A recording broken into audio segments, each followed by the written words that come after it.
Hello दोस्तों, उम्मीद है आपकी तैयारी शानदार चल रही है। चलिए शुरू करते हैं एसएसटी स्टूडेंट्स के लिए पेपर 6। उम्मीद है आपने चैनल को सब्सक्राइब कर ही लिया है और टेलीग्राम चैनल को भी आपने ज्वाइन कर लिया है। पहला प्रश्न है, संविधान की उद्देशिका को किसके उद्देश्य संकल्प से प्रेरणा मिली थी? पंडित नेहरू, महात्मा गांधी, सरदार पटेल या के एम मुंशी? तो इसका आंसर है ऑप्शन ए, पंडित नेहरू ने उद्देश्य प्रस्ताव रखा था, उद्देश्य संकल्प रखा था और उसी को बाद में संविधान की प्रस्तावना के रूप में अपनाया गया था, उसी को आधार मानते हुए। आपको पता ही है कि 9 दिसंबर को संविधान सभा की पहली बैठक हुई थी और सच्चिदानंद सिन्हा साहब है ना, उन्हें पहला अस्थायी अध्यक्ष चुना गया था।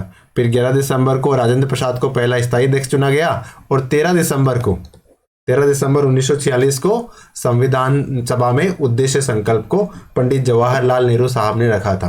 तो इसका आंसर क्या हो जाएगा? उद्देश्य का है ना, जो अपनी प्रस्तावना वो किससे प्रेरणा मिली है? उसे उद्देश्य संकल्प से, जो 13 दिसंबर 1946 को पंडित नेहरू द्वारा संविधान सभा के समक्ष रखा गया था।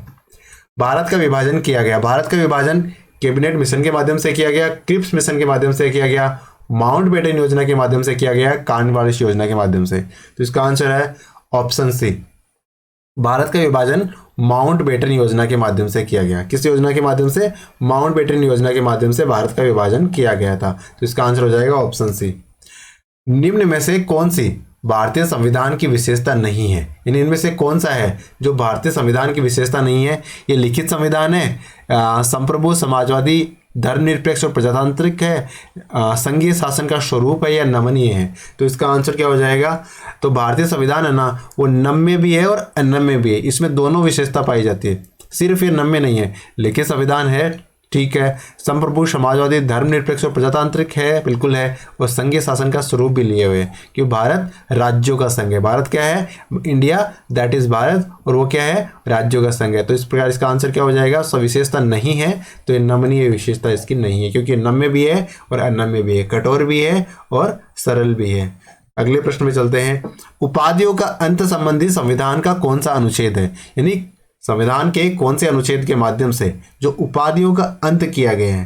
15, 16, 17 या 18? तो ये सारे अनुच्छेद मौलिक अधिकारों के अंतर्गत आते हैं। यानी कौन सा मौलिक अधिकार के माध्यम से उपाधियों का अंत किया गया? तो ये आंसर है इसका ऑप्शन डी, जो 18 नंबर का आर्टिकल है ना संविधान का, 18 नंबर का जो आर्टिकल है, उसके माध्यम से उपाधियों का अंत किया गया है, ताकि समाज में समानता या नागरिकों में समानता बनी रह सके।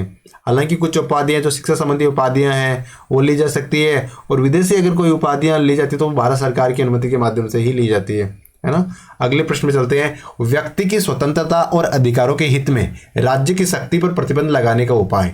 यहाँ पे राज्य की शक्ति की पर प्रतिबंध लगाने की बात की जा रही है, और किस लिए? व्यक्ति की स्वतंत्रता को बनाए रखने के लिए और अधिकारों के हित के लिए, व्यक्ति के अधिकारों के हित के लिए। तो ये स्वतंत्र न्यायपालिका या मौलिक अधिकार या राज्य के नीति निर्देशक तत्व या इनमें से कोई नहीं। तो राज्य की शक्ति पर प्रतिबंध, ताकि वो व्यक्ति के स्वतंत्रता पर प्रतिबंध ना लगा सके, कि ये मौलिक अधिकारों के माध्यम से सुनिश्चित किया गया है ना। मौलिक अधिकारों के माध्यम से सुनिश्चित किया गया है, और इन मौलिक अधिकारों को सुनिश्चित करने के लिए आर्टिकल 32 दिया गया और 226 दिया गया है। यानी इनके माध्यम से अगर मौलिक अधिकारों का हनन होता है तो व्यक्ति सीधा सुप्रीम कोर्ट या हाई कोर्ट में रीट पिटीशन दायर कर सकता है। अगले प्रश्न में चलते हैं। संविधान के अनुच्छेद 21 में प्रदान की गई है, जो संविधान का आर्टिकल 21 है उसमें क्या प्रदान की गई है? अभिव्यक्ति की स्वतंत्रता, प्राण और दैहिक स्वतंत्रता, निःशुल्क शिक्षा या विधि के समक्ष समता। तो इसका आंसर क्या हो जाएगा? आर्टिकल 21 में क्या दिया गया है? आर्टिकल 21 में दिया गया है प्राण और दैहिक स्वतंत्रता। आर्टिकल 21 या जो अनुच्छेद 21 है संविधान का, उनमें प्राण और दैहिक स्वतंत्रता की बात की गई है। तो देखो, अभिव्यक्ति की स्वतंत्रता तो आर्टिकल 19 क्या में बताई गई है ना। वाक और अभिव्यक्ति की स्वतंत्रता 19 क्या में, इसमें चुप रहने की स्वतंत्रता भी इसी में समाहित होती है ना। तो ये तो 19 क्या हो गया। उसके बाद में निःशुल्क शिक्षा 21A हो ही गया, 86वें संविधान संशोधन के माध्यम से दिया गया, और विधि के समक्ष क्षमता वो आर्टिकल 14 के माध्यम से विधि के समक्ष क्षमता प्रोवाइड करवाई गई है। और आर्टिकल 21 पूछा है तो आर्टिकल 21 का संबंध किससे है? प्राण और दैहिक स्वतंत्रता से संबंधित है आर्टिकल 21। किस संविधान संशोधन के माध्यम से लोकसभा का कार्यकाल 5 वर्ष से बढ़ाकर 6 वर्ष कर दिया गया? यानी कौन सा संविधान संशोधन था, जिसके माध्यम से जो लोकसभा है उसका कार्यकाल पहले 5 वर्ष था और बढ़ाकर कितना कर दिया, 6 वर्ष कर दिया। तो 44वां संविधान संशोधन, 42वां संविधान संशोधन, 73वां या 74वां। तो इसका आंसर क्या हो जाएगा, जो 42वां संविधान संशोधन था ना, उसके माध्यम से क्या किया गया, जो लोकसभा है ना उसका कार्यकाल 5 से बढ़ा के 6 वर्ष कर दिया गया था। इंदिरा गांधी गवर्नमेंट थी उस समय, लेकिन बाद में 44वां संविधान संशोधन के माध्यम से इसे वापस रिड्यूस करके 5 वर्ष ही कर दिया था मोरारजी देसाई सरकार ने, है ना। मोरारजी देसाई की जो जनता पार्टी सरकार थी ना, उसने वापस इसे 6 से घटा के कितना कर दिया, 5 साल कर दिया। यानी यूँ कह सकते हैं जो 42वें संविधान संशोधन के माध्यम से संविधान का अतिक्रमण करने के प्रयास हुए थे, वो 44वें संविधान संशोधन के माध्यम से उन पे मतलब उपचार किया गया, एक तरीके से ये कह सकते हैं। अगले प्रश्न पे चलते हैं।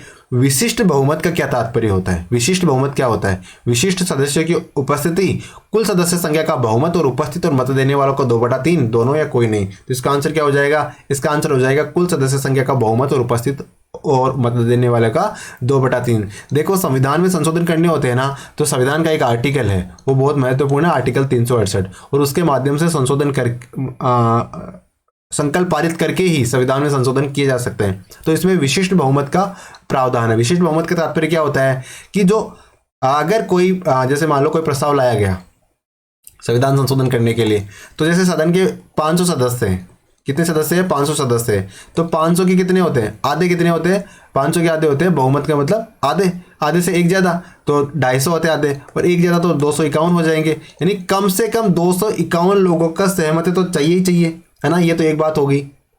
अब दूसरी बात, अगर उस दिन मान लो 300 व्यक्ति ही आए, कितने व्यक्ति आए?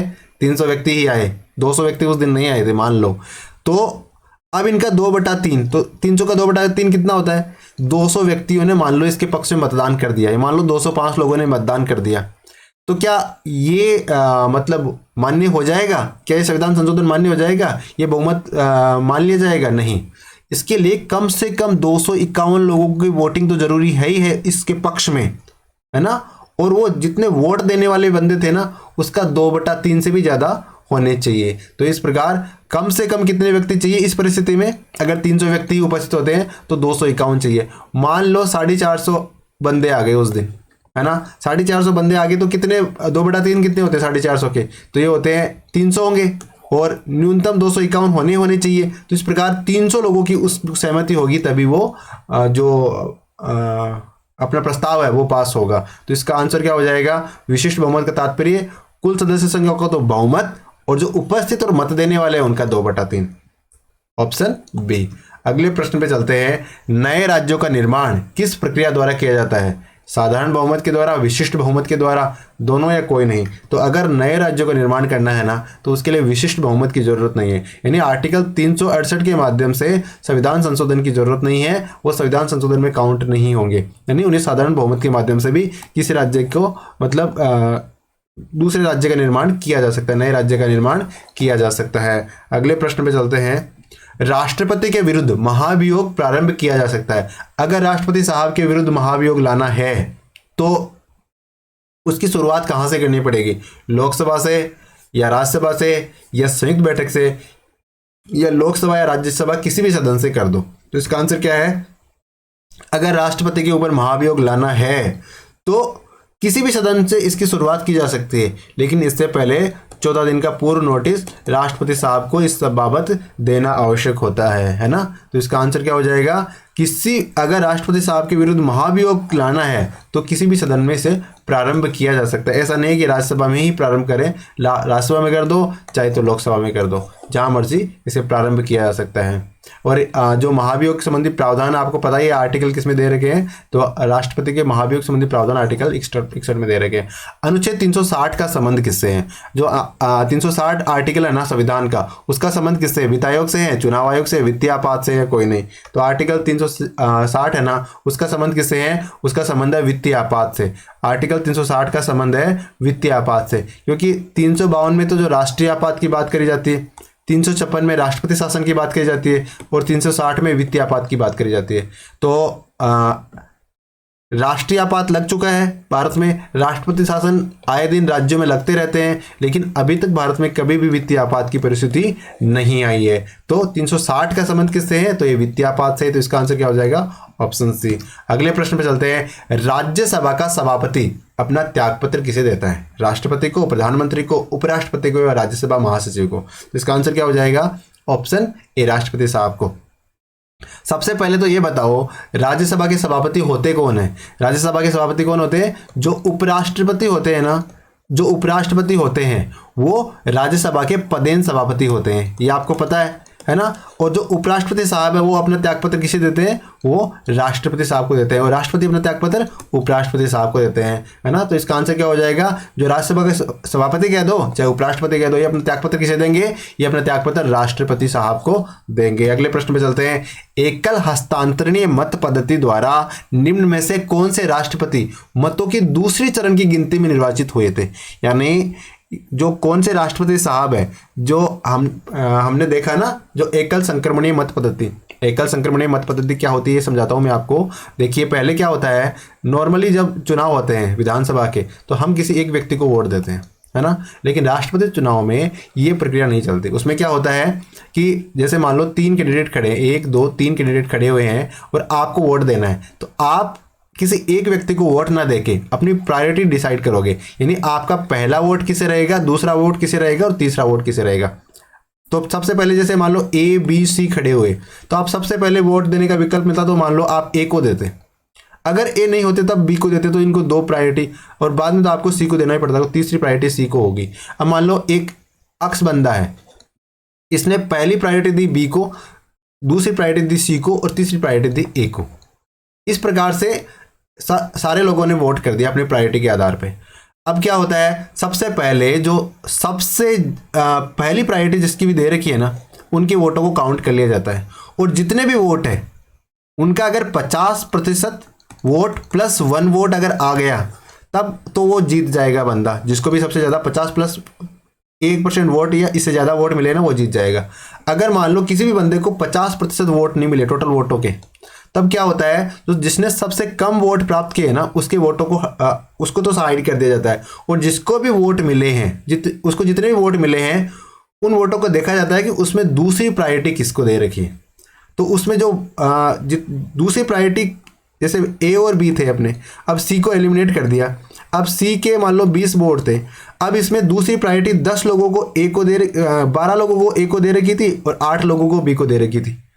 अब क्या होगा, अगर अब ए टोटल जो वोट है उनका 50% प्लस 1% वोट ले लेगा ना, तब वो विजेता घोषित हो जाएगा। इस प्रकार जो पद्धति चलती है इसे एकल संक्रमणीय मत पद्धति कहा जाता है ना। तो कौन से ऐसे राष्ट्रपति थे जिनके लिए दूसरे चरण की गणना करनी पड़ी थी? तो इसका आंसर क्या होगा? इसका आंसर होगा ऑप्शन सी। जो वीवी गिरी साहब है ना, ये इनको दूसरी चरण की जो गणना हुई थी ना उसके माध्यम से चुना गया था। यानी पहले चरण में इनको 50% वोट नहीं मिले थे, क्योंकि जो नीलम संजीव रेड्डी थे ना, इनको कड़ी टक्कर दे रहे थे।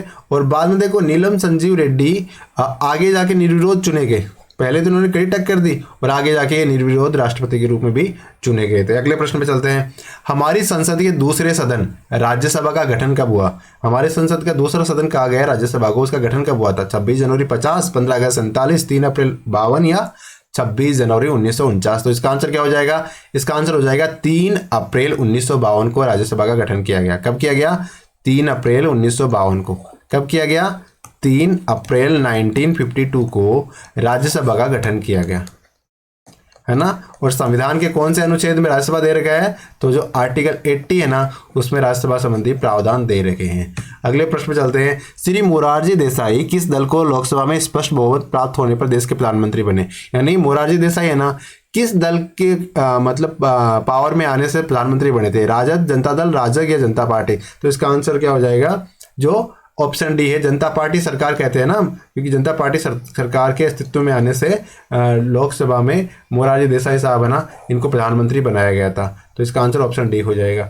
राज्य कार्यपालिका में शीर्ष पर कौन विराजमान है? जो राज्य की कार्यपालिका है उसमें शीर्ष पे कौन होता है? मुख्यमंत्री होता है, राज्यपाल होता है, राष्ट्रपति होता है, या जो राज्य के हाईकोर्ट का चीफ जस्टिस होते हैं वो होते हैं। तो इसका आंसर क्या हो जाएगा? जो राज्य की कार्यपालिका में टॉप पे कौन होंगे? तो राज्य की कार्यपालिका में टॉप पे राज्यपाल होंगे। केंद्र की कार्यपालिका में टॉप पे कौन होंगे? राष्ट्रपति होंगे। लेकिन राज्य के मामले में ये राज्यपाल टॉप के कार्यपालिका के हेड होते हैं, है ना। इस प्रकार इसका आंसर क्या हो जाएगा, ऑप्शन बी हो जाएगा।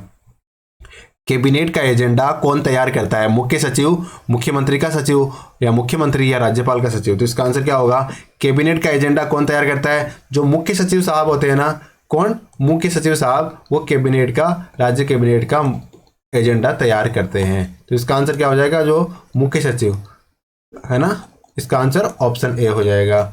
राज्य मंत्री परिषद के सदस्यों की नियुक्ति की जाती है, जो राज्य मंत्री परिषद के सदस्य हैं उनकी नियुक्ति कौन करता है, मुख्यमंत्री, विधानसभा अध्यक्ष, राज्यपाल या राष्ट्रपति। तो इसका आंसर क्या होगा, जो राज्यपाल साहब है ना, राज्य मंत्री परिषद के सदस्यों की नियुक्ति करते हैं, है ना। राज्यपाल मुख्यमंत्री की नियुक्ति करता है और बाकी मंत्रियों की नियुक्ति वो मुख्यमंत्री की सलाह से करता है, लेकिन करता कौन है, करते तो राज्यपाल ही है ना। तो इसका आंसर ऑप्शन सी हो जाएगा। भारत में न्यायपालिका के सर्वोच्च स्तर पर विद्यमान है, यानी भारत के न्यायपालिका के सर्वोच्च, मतलब न्यायपालिका संबंधी प्रावधान किसमें दे रखे हैं, हाई कोर्ट संबंधी प्रावधान किस, सुप्रीम कोर्ट संबंधी प्रावधान किसमें दे रखे हैं, 124, 125, 126 या 130। इसका आंसर हो जाएगा ऑप्शन ए, 124 में न्यायपालिका संबंधी प्रावधान दे रखे हैं। वैसे 124 से लेके 147 तक न्यायपालिका संबंधी प्रावधान ही दे रखे हैं, है ना। अगले प्रश्न पे चलते हैं। राज्य के उच्च न्यायालय के गठन से संबंधित संविधान का कौन सा अनुच्छेद है, यानी राजस्थान राज्य के हाईकोर्ट का गठन करना है तो कौन सा आर्टिकल है वो, 124, 130, 214 या 212। इसका आंसर हो जाएगा ऑप्शन सी, 214, यानी आर्टिकल 214 के माध्यम से राज्य के उच्च न्यायालय का गठन किया जाता है। तो इसका आंसर ऑप्शन सी 214 हो जाएगा। नवपाषाण काल में दक्षिण भारतीय किसानों द्वारा उगाई गई सबसे पहली फसल कौन सी थी, यानी नवपाषाण काल था और दक्षिण भारतीयों ने पहली फसल उगाई, किसने, दक्षिण भारतीयों ने। तो कौन सी फसल उगाई, रागी मिल उगाई, अलसी उगाई, बाजरा उगाया या चावल उगाया। तो इसका आंसर क्या हो जाएगा, दक्षिण भारत में किसानों द्वारा पहली फसल उगाई गई नवपाषाण काल में वो थी रागी, और रागी को मिलेट्स भी कहा जाता है ना। तो इसका आंसर ऑप्शन ए हो जाएगा। अगले प्रश्न पे चलते हैं। निम्न में से कौन सा हड़प्पा कालीन स्थल गुजरात में, यानी इनमें से कौन सा स्थल है जो गुजरात में है, बनावली, संघोल, मुड़ियाला या सुरकोटड़ा। तो इसका आंसर है ऑप्शन डी, जो सुरकोटड़ा है ना, वह जहाँ घोड़े के अवशेष मिले हैं वो गुजरात में है। कहाँ पे, गुजरात में है। ऋग्वेद में कितने मंडल है, तो ऋग्वेद में कितने मंडल है, 5 है, 7 है, 10 है या 12 है। तो ऋग्वेद में कितने मंडल है, तो ऋग्वेद में 10 मंडल है। कितने मंडल है, 10 मंडल है। और जो पहला और 10वां मंडल है ये सबसे अंत में जोड़े गए हैं, है ना। और टोटल मंडल कितने हैं, टोटल मंडल 10 मंडल है ऋग्वेद में। शाद्वाद किसका दर्शन है, जैन धर्म का, बौद्ध धर्म का, शैव धर्म का या शाक्त धर्म का। तो इसका आंसर है शाद्वाद जैन धर्म का दर्शन है। और इसका प्रवर्तन किसने किया था, तो अपने महावीर स्वामी ने जैन धर्म का प्रवर्तन किया था। वैसे माना जाता है कि जैन धर्म के जो प्रथम तीर्थंकर थे वो ऋषभदेव थे, और जो अपने महावीर स्वामी है वो जैन धर्म के 24वें तीर्थंकर थे, ठीक है ना। अगले प्रश्न पे चलते हैं। वह ग्रंथ जिसमें पाटलिपुत्र प्रशासन का वर्णन मिलता है, यानी वो कौन सा ग्रंथ है, प्राचीन ग्रंथ है जिसमें पाटलिपुत्र के प्रशासन का वर्णन किया गया है। अर्थशास्त्र, इंडिका, राष्ट्ररंगिणी या पुराण। तो इसका आंसर है ऑप्शन बी, यानी जो मेगास्थनीज है ना उन्होंने एक किताब लिखी थी वो है इंडिका, और जो इंडिका है ना वो किसको इंडिकेट करती है, तो मौर्य प्रशासन को या पाटलिपुत्र प्रशासन को इंडिकेट करती है। और उन्होंने कौन सी किताब लिखी थी, मेगास्थनीज ने, तो मेगास्थनीज ने इंडिका नामक किताब लिखी थी। ऑप्शन बी इसका सही हो जाएगा। धर्मस्थीय का तात्पर्य, धर्मस्थीय क्या होता था, मंदिर होता था, विहार होता था, या न्यायालय होता था, या तीर्थ होता था। तो इसका आंसर है धर्मस्थीय न्यायालय को कहा जाता था। जैसे आज के टाइम में कोर्ट होते हैं ना, तो मौर्यंस के टाइम पे ये न्यायालय के तौर पे जाने जाते थे धर्मस्थीय। अगले प्रश्न पे चलते हैं। कामरूप में वैष्णव धर्म का प्रवर्तन किसने किया था, कामरूप है ना, कामरूप कहाँ पे, आसाम साइड में है, वहां पे वैष्णव धर्म का प्रवर्तन किसने किया, चैतन्य महाप्रभु ने, शंकरदेव ने, निम्बार्क ने, गुरु गोस्वामी थे।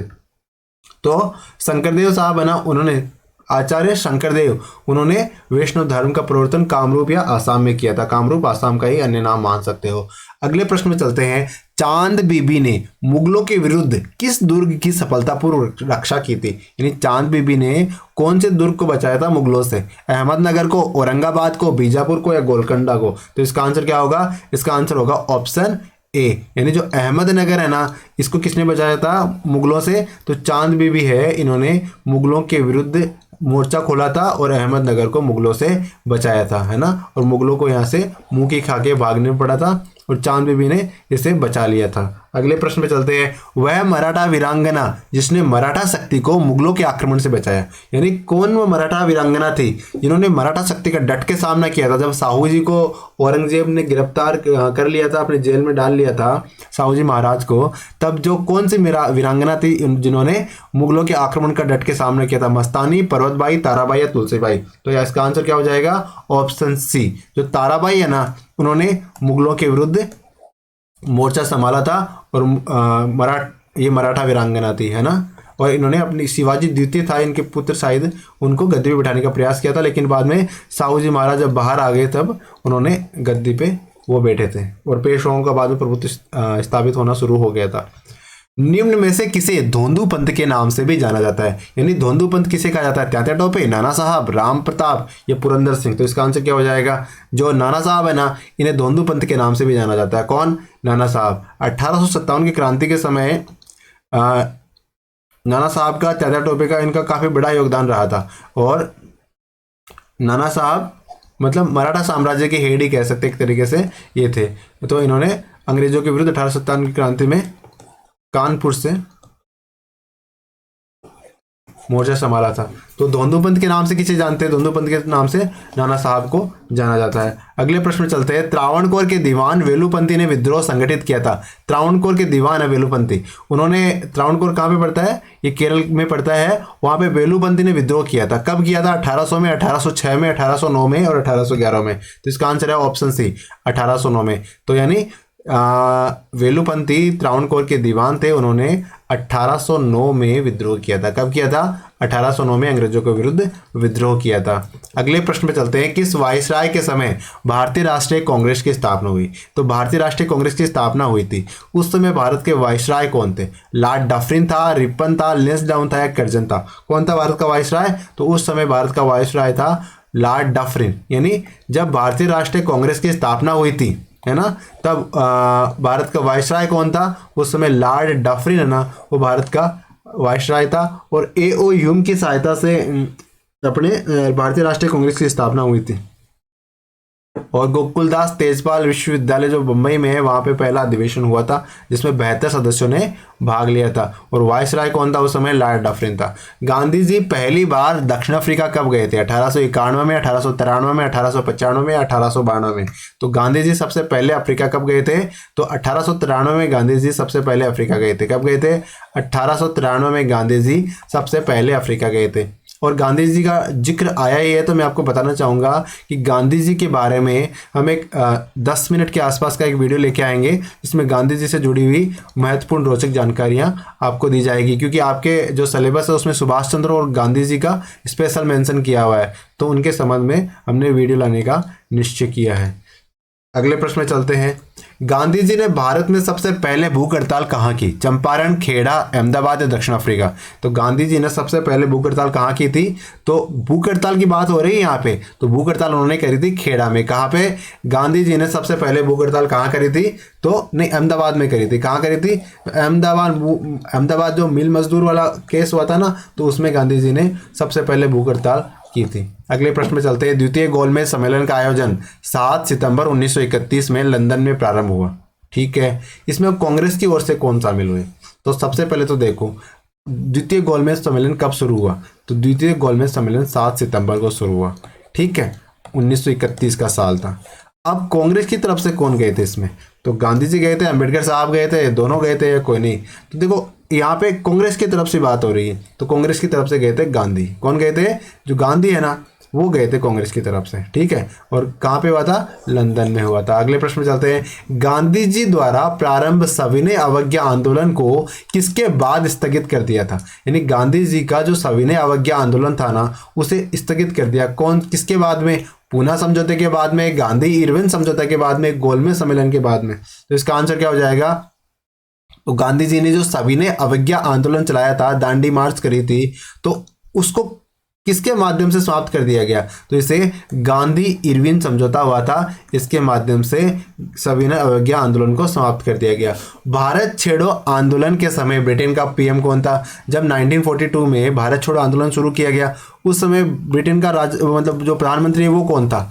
इटली था, चर्चिल था, मैकडोनाल्ड था या मोंटेग्यू था? तो इसका आंसर क्या हो जाएगा? ऑप्शन बी, यानी जो विंस्टन चर्चिल है ना, वो भारत छोड़ो आंदोलन के समय ब्रिटेन का पीएम था, और इटली जब भारत आज़ाद हुआ उस समय 1947 में ब्रिटेन के पीएम थे। अगले प्रश्न में चलते हैं। निम्न में से कौन काकोरी षड्यंत्र में शामिल नहीं था? यानी इनमें से कौन है जो काकोरी षड्यंत्र में शामिल नहीं थे? रामप्रसाद बिस्मिल, रोशन सिंह, सूर्य सेन या अशफाक उल्ला खान? तो काकोरी षड्यंत्र में कौन शामिल नहीं थे? तो ऑप्शन जो सूर्य सेन है ना, सूर्य सेन, वो नहीं थे। बाकी रामप्रसाद बिस्मिल काकोरी षड्यंत्र में शामिल थे, बिल्कुल थे। रोशन सिंह भी थे।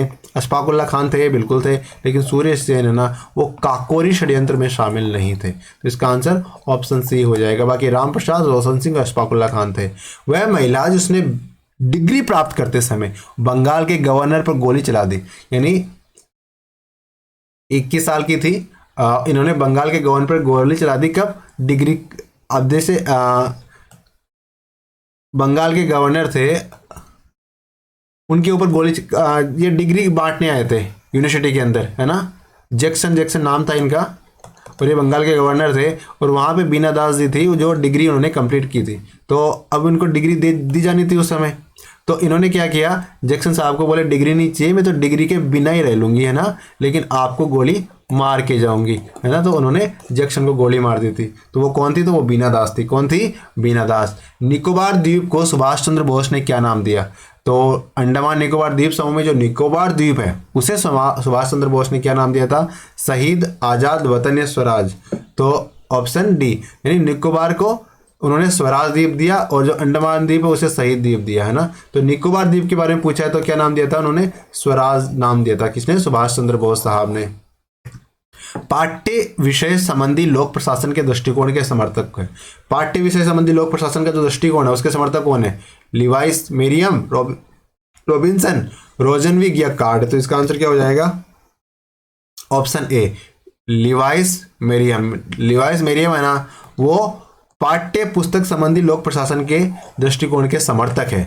यानी पाठ्य पुस्तक संबंधी लोक प्रशासन के समर्थक कौन है? लिवाइस मेरियम साहब। कौन है? लिवाइस मेरियम साहब है। तुलनात्मक प्रशासनिक समूह के प्रथम अध्यक्ष कौन थे? तुलनात्मक प्रशासनिक समूह के पहले अध्यक्ष थे लिवाइस मेरियम, रॉबिन्सन, रोजनविग या एफ.डब्ल्यू. रिक्स? तो इसका आंसर हो जाएगा ऑप्शन डी, यानी एफ.डब्ल्यू. रिक्स। क्या थे? एफ.डब्ल्यू. रिक्स। ये क्या थे? ये तुलनात्मक प्रशासनिक समूह के पहले अध्यक्ष थे। तुलनात्मक प्रशासनिक समूह के पहले अध्यक्ष एफ.डब्ल्यू. रिग्स साहब थे। निम्न में से कौन प्रशासन के प्रबंधकीय दृष्टिकोण को नहीं मानते? यानी बाकी तीन तो प्रशासन के प्रबंधकीय दृष्टिकोण को मानते हैं, लेकिन वो नहीं मानते। कौन है? जो लूथर गुलिक, स्मिथबर्ग, एल.डी. वाइट या एमर्सन? तो इसका आंसर क्या हो जाएगा? इसका आंसर हो जाएगा ऑप्शन सी। जो एल.डी. वाइट साहब है ना, वो प्रशासन के प्रबंधकीय दृष्टिकोण को नहीं मानते। एल.डी. वाइट साहब प्रशासन के प्रबंधकीय दृष्टिकोण को नहीं मानते। तो ऑप्शन सी इसका आंसर हो जाएगा। लोक प्रशासन को समकालिक सभ्यता की कुंजी कहा है। क्या कहा है? देखो, समकालिक सभ्यता की कुंजी, जो सभ्यता चल रही है ना, उसकी कुंजी किसने कहा है? किसे? पहले तो कहा तो लोक प्रशासन को है। किसने कहा? लूथर गुलिक, स्मिथबर्ग, एल.डी. वाइट या चार्ल्स बेयर्ड? इसका आंसर हो जाएगा जो चार्ल्स ई बेयर्ड साहब है ना, उन्होंने कहा है कि जो लोक प्रशासन है वो समकालिक सभ्यता की कुंजी है। किसने कहा है? चार्ल्स ई बेयर्ड ने। समकालिक सभ्यता की कुंजी बेयर्ड साहब ने कहा है लोक प्रशासन को।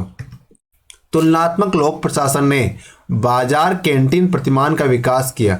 तुलनात्मक लोक प्रशासन में एक बाजार कैंटीन प्रतिमान होता है। बाजार कैंटीन प्रतिमान ये किसने विकसित किया था? वाइडनर ने, डोर्से ने, रिग्स ने या वाइट ने? तो इसका आंसर है जो रिग्स है ना, रिग्स, उन्होंने बाजार कैंटीन प्रतिमान का प्रतिपादित किया था। किसका? बाजार कैंटीन प्रतिमान का प्रतिपादन किसने किया था? ये रिग्स साहब ने किया था। किसने किया? रिग्स ने किया था। अगले प्रश्न पर चलते हैं। अमेरिकी लोक प्रशासन के जनक कौन माने जाते हैं? अमेरिकी लोक प्रशासन के जनक कौन माने जाते हैं? प्रोफेसर वॉल्डो, वुड्रो विल्सन, गुडनाउ या विलोबी? तो अमेरिकी लोक प्रशासन के जनक कौन माने जाते हैं? ऑप्शन सी, जो गुडनाउ है ना, गुडनाउ, यानी जो अभी अच्छे हैं, गुड का मतलब अच्छा, नाउ यानी अभी, तो गुडनाउ ये अभी अच्छे, वो अमेरिकी लोक प्रशासन के जनक है ना। ये गुडनाउ अमेरिकी लोक प्रशासन के जनक माने जाते हैं। नवीन लोक प्रशासन की विशेषताओं में सम्मिलित नहीं है, यानी इनमें से कौन सी चीज है जो नवीन लोक प्रशासन, जो अभी लोक प्रशासन चल रहा है उसकी विशेषताओं में शामिल नहीं है। मानसिक समता, मूल्य निरपेक्षता, परिवर्तन या प्रासंगिकता। तो इसका आंसर है ऑप्शन बी, मूल्य निरपेक्षता नहीं है। बाकी इसमें मानसिक क्षमता होनी चाहिए, परिवर्तन भी स्वाभाविक है और प्रासंगिकता भी होनी चाहिए, लेकिन मूल्य निरपेक्षता इसमें समाहित नहीं करता है। कहीं ना कहीं एक बार इस प्रश्न को आपने देख लेना है और उसमें कुछ डेवलपमेंट्स हो तो आप कमेंट बॉक्स में इसे लिख सकते हो। ठीक है, अगले प्रश्न चलते हैं। नौकरशाही के तत्व है सुनिश्चितता, क्रमागतता, अनुशासन या सभी। तो नौकरशाही में तो सारी चीजें ही चाहिए, सुनिश्चितता भी होनी चाहिए, क्रमागतता भी होनी चाहिए। क्रमागत बोले लगातार एक के बाद दूसरा तीसरा ऐसे क्रम से होना चाहिए, और एक अनुशासन तो होना अवश्यंभावी है ही, है ना। तो नौकरशाही के तत्वों में ये सारी चीजें ही शामिल है, तो ऑप्शन डी हो जाएगा। प्रबंध के ग्रेकनाज के नियंत्रण का विस्तार सिद्धांत के अनुसार एक अधिकारी अधिकतम कितने अधीनस्थों के कार्य पर नियंत्रण रख सकता है। ये क्या कह रहे हैं, एक तो ग्रेकुनाज के नियंत्रण का विस्तार सिद्धांत है। क्या सिद्धांत है, ग्रेकुनाज के नियंत्रण का विस्तार सिद्धांत। कितना बड़ा नाम है, पहले तो ग्रेकुनाज को याद रखो, फिर नियंत्रण के विस्तार सिद्धांत को याद रखो। इस तरह से इसको थोड़ा डिवाइड करके छोटा कर सकते हैं। अब ये कह रहे हैं कि एक आदमी कितने अपने सबॉर्डिनेट का ध्यान रख सकता है, एक व्यक्ति 4-5 लोगों का, 500 लोगों का, 8 लोगों का या 12 लोगों का। तो ग्रेकुनाज के अनुसार, जो ग्रेकुनाज क्या कह रहे हैं, वो कह रहे हैं कि एक आदमी 5-6 लोगों का ध्यान रख सकता है, मतलब 5-6 सबॉर्डिनेट्स का मैनेज कर सकता है। कितना, 5-6 सबॉर्डिनेट को मैनेज कर सकता है एक व्यक्ति, है ना। तो इसका आंसर ऑप्शन बी हो जाएगा।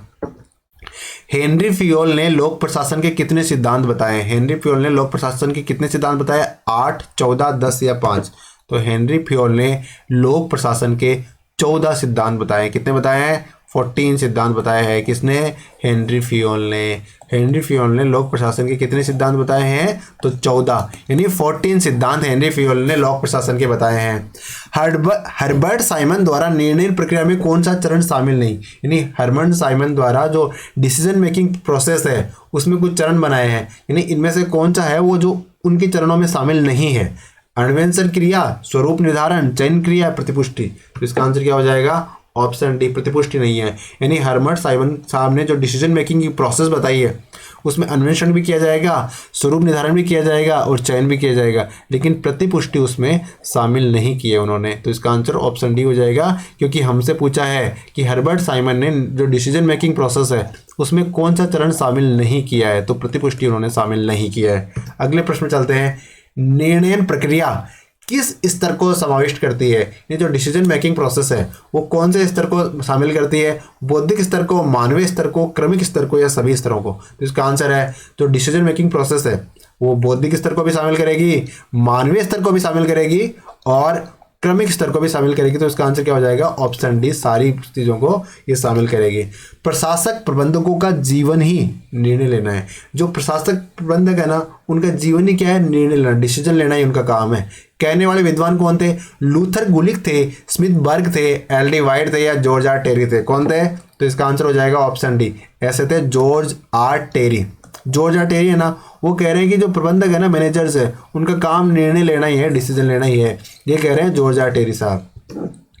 निम्न में से किस विद्वान को पूर्वानुमान का जनक कहा जाता है, यानी कौन से विद्वान है जिन्हें पूर्वानुमान का जनक कहते हैं, लूथर गुलिक, स्मिथ बर्ग, एल डी वाइट या हर्मन साइमन। तो इसका आंसर है ऑप्शन डी, हर्बर्ट साइमन है ना, इन्हें पूर्वानुमान का जनक कहते हैं, यानी पूर्व अनुमान करने में ये मास्टर थे, यानी पूर्वानुमान का जनक कहते हैं किसे, हर्बर्ट साइमन साहब को कहते हैं। ऑप्शन डी हो जाएगा।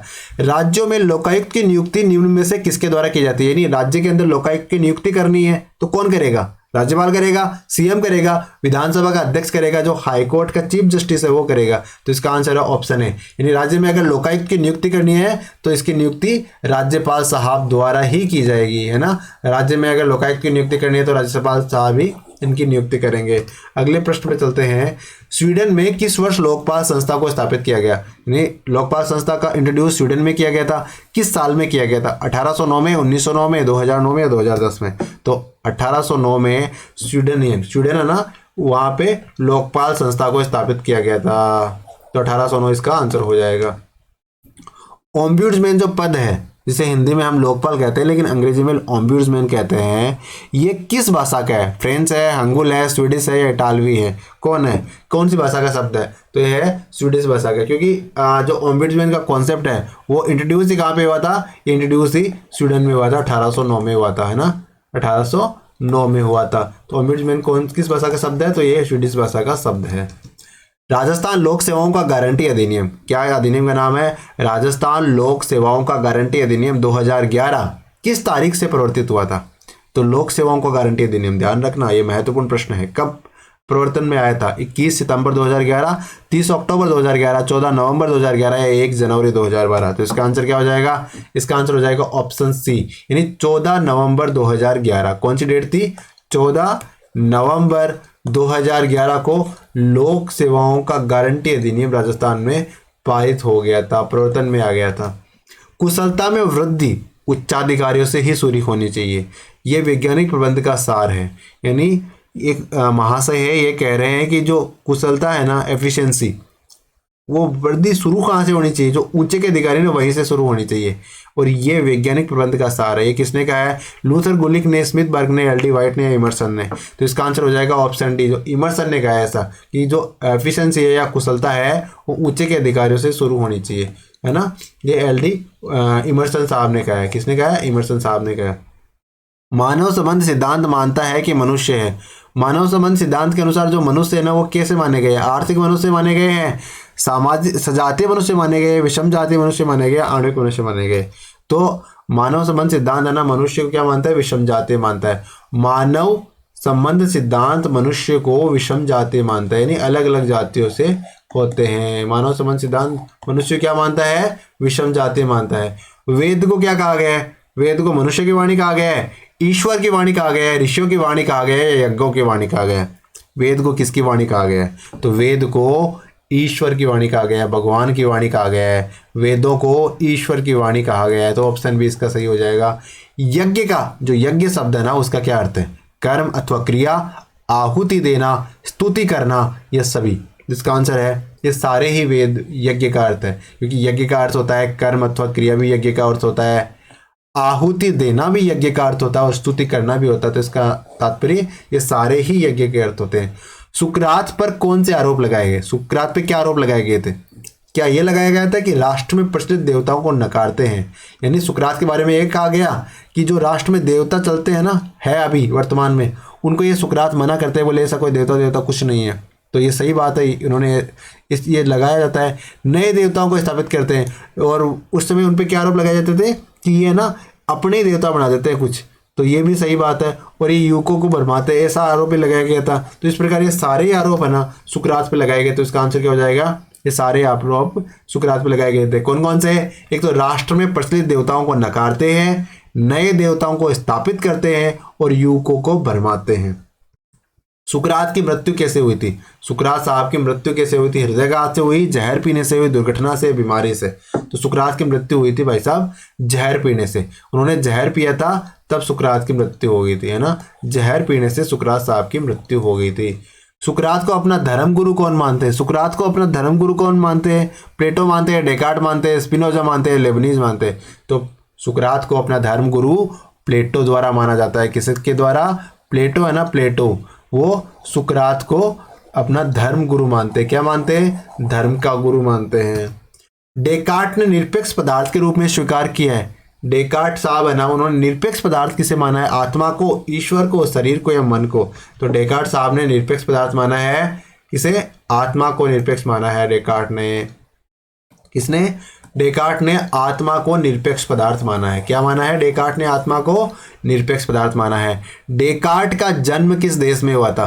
फ्रांस में, इटली में, जर्मनी में या लंदन में? तो डेकार्ट का जन्म कहाँ पे हुआ? डेकार्ट का जन्म हुआ था फ्रांस में। डेकार्ट का जन्म कहाँ पे हुआ? फ्रांस में डेकार्ट का जन्म हुआ था। अगले प्रश्न चलते हैं। मनोवैज्ञानिक सुखवाद का चरम लक्ष्य क्या है? मनोवैज्ञानिक सुखवाद का चरम लक्ष्य सामाजिक कल्याण है, पारिवारिक कल्याण है, मानव कल्याण है या केवल अपना कल्याण है? तो इसका आंसर है मनोवैज्ञानिक सुखवाद का तात्पर्य है या चरम लक्ष्य है केवल अपना कल्याण, मतलब अपना काम बनता भाड़ में जाए जनता। ये मनोवैज्ञानिक सुखवाद का चरम लक्ष्य है, यानी बेस्ट लक्ष्य है कि अपना काम, अपना कल्याण कर लो बस। Option D. निकृष्ट स्वार्थवादी सुखवाद के प्रवर्तक, निकृष्ट स्वार्थवादी सुखवाद की बात कर रहे हैं, कौन इसके प्रवर्तक है? एपिक्यूरस, अरस्तु, सुकरात या अरिस्टिपस? तो इसका आंसर हो जाएगा जो एपिक्यूरस है ना, वो निकृष्टवादी स्वार्थवादी सुखवाद के प्रवर्तक है। तो भारत में जैसे चारवाक होते हैं ना, उसी तरह से एपिक्यूरस निकृष्ट स्वार्थवादी सुखवाद के प्रवर्तक माने गए। निकृष्ट स्वार्थवादी सुखवाद के प्रवर्तक एपिक्यूरस को माना गया है। अगले प्रश्न में चलते हैं। परार्थवादी सुखवाद का दूसरा नाम क्या है? परार्थवादी सुखवाद का दूसरा नाम बुद्धिवाद है, फलवाद है, व्यवहारवाद है, उपयोगितावाद है। तो परार्थवादी सुखवाद का दूसरा नाम है उपयोगितावाद। क्या नाम है? उपयोगितावाद। परार्थवादी सुखवाद का दूसरा नाम है उपयोगितावाद। अगले प्रश्न चलते हैं। कर्तव्य के लिए कर्तव्य करो, ये मान्यता है लूथर गुलिक की, स्मिथबर्ग की, एल.डी. वाइट की या कांट की? कर्तव्य के लिए कर्तव्य करो, ये मान्यता किसकी है? तो इसका आंसर हो जाएगा ऑप्शन डी। जो कांट है ना, उनकी मान्यता है ये। कांट क्या कहते हैं कि कर्तव्य के लिए कर्तव्य करो। ये कौन कहते हैं? ये कांट कहते हैं। ऑप्शन डी इसका आंसर हो जाएगा। निम्न में से कौन सा विचारक आत्मपूर्णवाद का समर्थक नहीं है? यानी कौन से विचारक है जो आत्मपूर्णवाद के समर्थक नहीं है? बाकी तीन आत्मपूर्णवाद के समर्थक है। कांट, हीगल, ग्रीन या बेडले? तो इसका आंसर है ऑप्शन ए। जो कांट है ना, वो आत्मपूर्णवाद के समर्थक बिल्कुल नहीं है। बाकी हीगल आत्मपूर्णवाद के समर्थक है, ग्रीन भी है और बेडले भी है ना। ये है तीनों, ये नहीं है। और हमसे नहीं पूछा था तो ये कांट का मतलब वैसे नहीं होता है ना। आत्मपूर्णवाद का समर्थक नहीं है तो वो कांट साहब है ना। अगले प्रश्न में चलते हैं। साध्य लोक में विश्वास करने वाले विचारकों में निम्न में से कौन है? साध्य लोक में विश्वास करते हैं कौन से विचार है? सुकरात, कांट, प्लेटो या मिल? तो साध्य लोक में विश्वास कौन करते हैं? कांट है ना, वो साध्य लोक में विश्वास करते हैं। किसमें? कांट साहब है, वो साध्य लोक में विश्वास करने वाले विचारक है। नियतिवाद के अनुसार मानव संकल्प निर्धारित होता है अभिप्राय से, विभिन्न प्रायोजनों से, केवल एक ही प्रायोजन से, अपनी इच्छा से? तो नियतिवाद के अनुसार मानव संकल्प किससे निर्धारित होता है? तो विभिन्न प्रायोजनों से मानव संकल्प निर्धारित होता है, ऐसा नियतिवाद में बताया गया है। अगले प्रश्न और आज के वीडियो के अंतिम प्रश्न पे चलते हैं। प्रिमिटिव सोसाइटी पुस्तक के लेखक कौन है? लूथर गुलिक है, स्मिथबर्ग है, एल.डी. वाइट है या रॉबर्ट लोवी है? तो जो प्रिमिटिव सोसाइटी पुस्तक है उसके लेखक है लूथर गुलिक साहब। कौन है? लूथर गुलिक साहब। बाकी आज के वीडियो के हमने 75 प्रश्न कंप्लीट कर लिए हैं। इसका दूसरा पार्ट हम कल लेके आ ही जाएंगे। बाकी उम्मीद है आपको हमारी ये सीरीज पसंद आ रही है। आप चैनल को सब्सक्राइब भी कर रहे हो, टेलीग्राम को भी ज्वाइन कर रहे हो, है ना। वहाँ पे अगर कुछ एरर होती है प्रश्न में तो हम टेलीग्राम ग्रुप पे डालते हैं, तो आप टेलीग्राम भी ज्वाइन कर लो ताकि उस संबंध में आवश्यक डेवलपमेंट्स किए जा सके। बाकी चैनल को आप शेयर करना भी जरूरी है ना, अपने दोस्तों के साथ। ठीक है, थैंक यू। पढ़ते रहो और इस बार वरिष्ठ अध्यापक बन के रहना है।